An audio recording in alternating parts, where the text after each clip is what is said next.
бүкіл халықты жұдырықтай жұмылуға, сабыр сақтауға шақырамын. Бұл күрделі жағдайды бәріміз бірге еңсереміз деп сенемін. Халқымыз аман, жұртымыз тыныш болсын. Армысыздар қазақ елі. Мен Саудабаева Гүлмира Сауытжанқызы, педагогика ғылымдарының докторы, Абай атындағы Қазақ ұлттық педагогикалық университетінің профессорымын.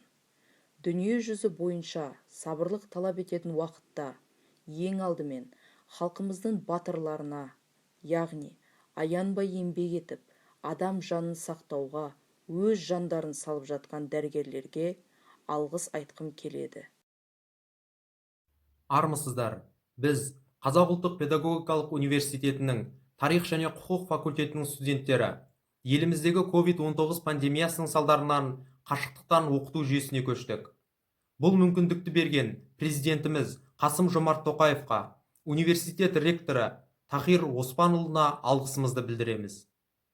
Халқымыз сан ғасырлар бойы түрлі дүрбелеңдерден, тар жол тайғақ кешуден өттік. Біз бұл сынақтарды да жеңеміз. Біз біргеміз, біз жеңеміз.